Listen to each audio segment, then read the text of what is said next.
બનાસકાંઠાના ધાનેરા તાલુકાના ધાખા ગામે 52 વીઘામાં ફેલાયેલા તળાવના દબાણને લઈને વાતાવરણ ગરમાયું છે। વર્ષો જૂના આ તળાવ પર થયેલા દબાણોને કારણે તળાવ સાંકડું થઈ ગયું છે, જ્યારે ગ્રામજનો તળાવને ઊંડું કરવા માટે દબાણ હટાવવા પહોંચ્યા છે, ત્યારે સ્થાનિકોને દબાણકાર વચ્ચે ઉગ્ર ચકમક ઝડતા મામલો ગૂંચવાયો છે। વિગતો મુજબ ખાતા નંબર 624ના સર્વે નંબર 4 અને 1532ની સત્તાવાર માપણી બાદ હદ નક્કી કરવામાં આવી હતી।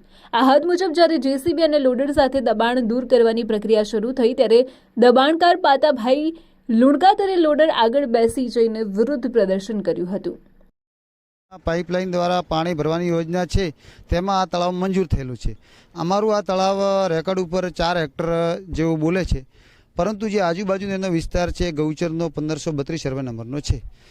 આની અંદર જે કુદરતી તળાવનો હાલ સરકારશ્રીનો પરિપત્ર બહાર આવ્યો કે નિયમ કરવો, અમારી પંચાયતે લખીને પણ આપી દીધું છે કે આ તળાવ નિયમ કરવું, પરંતુ દબાણનો બહુ મોટો પ્રશ્ન છે।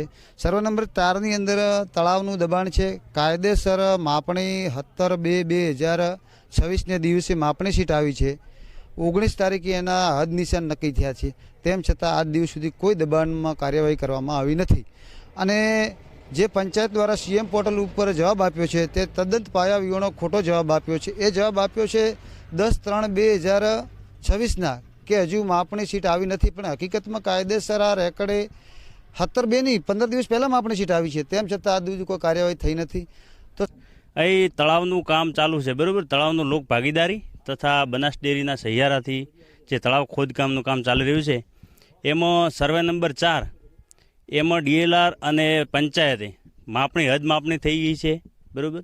અને લગભગ થોડા માટે છૂટું પણ થયું છે, બાકી જે છૂટું કરવાનું છે પંચાયતને ભેગું રહીને કરવાનું છે, બરાબર। એ તાત્કાલિક કરે અને તળાવનું કામ જે બંધ થયું એ ચાલુ રહે, મારી માગણી અને ધાખા ગામની માગણી આવી છે। પાતાભાઈનું કહેવું છે કે મેં પહેલેથી જ દબાણ દૂર કર્યું છે, તેમ છતાં જો કંઈ બાકી હશે તો હું કરી આપીશ, પરંતુ ગામમાં અન્ય જગ્યાએ પણ દબાણો છે, છતાં માત્ર મને જ કેમ ટાર્ગેટ કરવામાં આવે છે। આ આક્ષેપ સાથે તેમણે પોતાના ખેતર પાસેની કામગીરી અટકાવી દીધી હતી।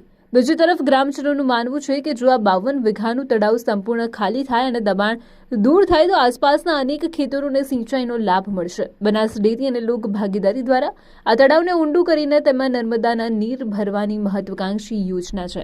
જોકે હાલ તો તળાવના દબાણ મુદ્દે ગામમાં અગ્નિ જેવો માહોલ છે। એક તરફ વિકાસ અને જળસંચયની વાત છે તો બીજી તરફ વ્યક્તિગત આક્ષેપબાજી છે। હવે જોવાનું એ રહેશે કે તંત્ર અને ગ્રામજનો આ અવરોધને કેવી રીતે પાર કરે છે અને તળાવ ક્યારે દબાણ મુક્ત બને છે। કે આ બાર પાર કરતા હતા, એમને પહેલાંથી ના પાડ્યો કે ભાઈ સીધી લીટીમાં કરો, પણ આ લોકો માનતા નથી। માથે ભારે વિશ્વાસ છે, ક્યારે મને મારી નાખશે કોઈ નક્કી નથી। મારી ગામમાં 4-10 વીઘા જમીન દબાણમાં પડી છે, એમનો કોઈ પ્રશ્ન લેતો નથી, અને મને આ લોકો હેરાન કરે છે। આખું ગામ મારી વિરુદ્ધમાં છે, અને હું એક જ છું સાહેબ। આપણે કહેવાનો મતલબ મારો એવું છે કે ગામનો આખો સરડો છૂટો થાય ને તમે અમે છૂટવા તૈયાર હતું હોય ને મોરમ દબાણ એટલું તૈયાર, બરાબર। આ તો મારી જમીનની અંદર પાછળ કબજો કરવા બેઠા, મારી ખુદની જમીન એમાં 5 વીઘા એમાં જ કબજો કરી નાખ્યો।